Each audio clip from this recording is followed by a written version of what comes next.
live look at South Lake Tahoe right now. Evacuees are going to be heading home. They got word a short while ago. The coast is clear. Head on back. Warnings. No longer evacuation mandates. So they'll be heading back. You can see some cars going through town there. You know, the wildfire smoke from there is coming here to a degree, but most of the smog, and that's fog. That's just a gorgeous shot over San Francisco.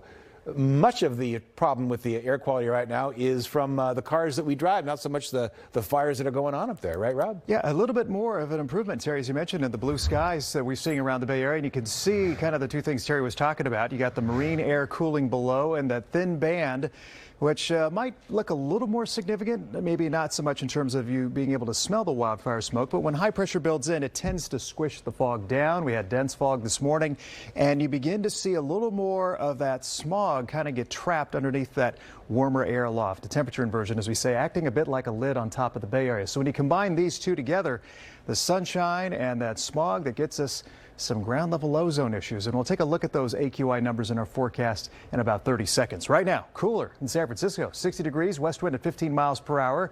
You really want that ocean air conditioning in Walnut Creek right now. It's still 95 degrees, northwest wind at 12, and you see mid-90s still around the Tri-Valley. We are expecting a similar day tomorrow, even though we'll have a few extra high clouds coming in, and there's 82 degrees in San Jose. So look at those AQI numbers for tomorrow. The reason why we're watching spare the air conditions for another day, inland East Bay around the Tri-Valley out towards Concord, including San Jose.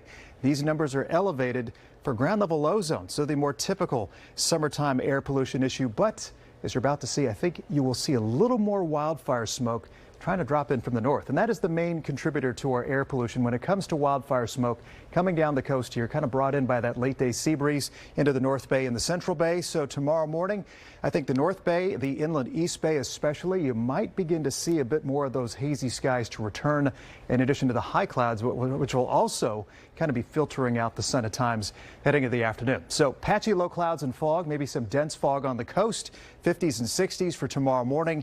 And our highs tomorrow, very close to what we saw today, which means upper 80s around San Jose, upper 90s inland, around the inland East Bay, 80s to low 90s through the North Bay, 70s from Oakland to about 85 in Palo Alto, and look at Morgan Hill up to 98 degrees. Interesting, the weather as we move forward is focused less on the low clouds, but more on these mid and high level tropical clouds, which will be coming in from the south. During the day tomorrow, we may see some showers here offshore, which looks promising, especially when you see that on the Futurecast by Thursday.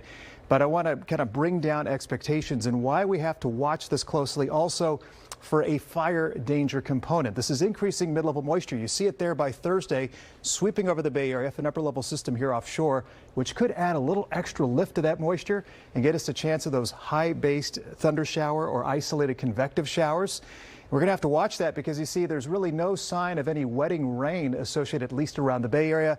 The Sierra, though, may have a chance of seeing some real showers coming down for the second half of the week. So it looks pretty good for the Sierra. Stay tuned around the Bay Area as those tropical clouds start to spill in Thursday into Friday.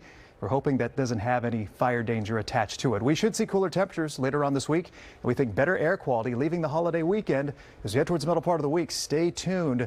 Thursday and Friday may get interesting across the Sierra and the rest of Northern California. Back to you, Terry. All right, Rob, thank you so much.